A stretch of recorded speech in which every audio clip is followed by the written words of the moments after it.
On your Instagram, in your bio, you have a phrase, God-fearing. Do you follow a religion? Not anymore. I think initially, like just coming up, like I said, I grew up in church, and so I was a Christian by default, like something that my parents were.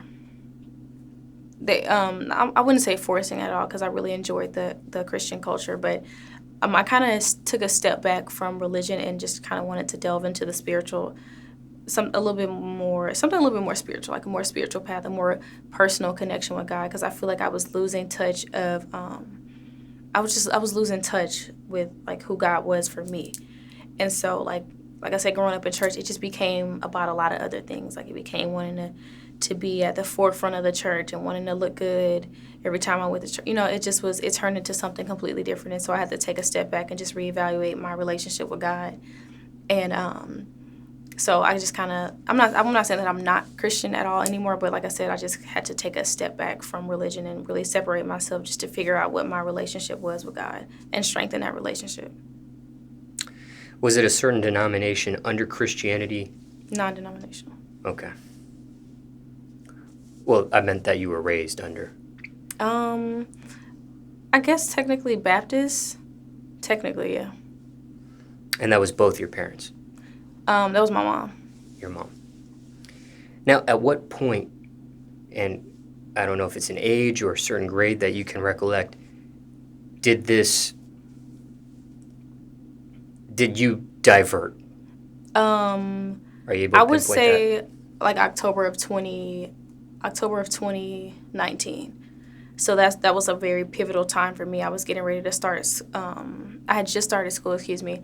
I was going to school for mortuary science, and I had moved really far away from my mom and stuff. I was still in Houston, but just like on the opposite side of Houston, and so I wasn't really going to church as much.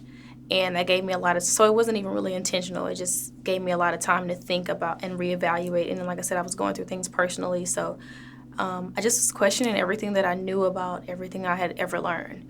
You know how it is, like when you have that awakening, it's just like, okay, I want to be a new person. I want to be completely cleansed, and I want to come out of this situation a totally new person. Like I want to come out of my cocoon as a butterfly. So it was never anything that I just was like, okay, I'm just going to stop being Christian. It was never that. Like I just had moved really far away from my family and had stopped going to church as often as I was accustomed to.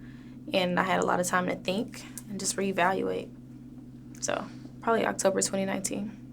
Because your mother did raise you under baptism, what was her reaction when she sees that her daughter is now more spiritual? I think my mom she's really proud of me. It was very, there was nothing, it was gradual, is what I'm meaning to say. It was really gradual. So there was no one moment that was just like, Mom, I'm never going to church again, or Mom, I'm not going to church anymore. There was never that moment. It just was a gradual thing. Like I just kind of stopped going. And so there was never anything abrupt. Like there was nothing that just told her like that I just was not going to be Christian anymore. Like there was nothing in particular. But she's really proud of me. And she can tell that I'm a happier version of myself, not because I'm not going to church or anything like that, but I took a lot of time to discover who I was as a young woman and who I wanted to be. So she's really proud, and I think she's just super supportive of whatever path that I do choose.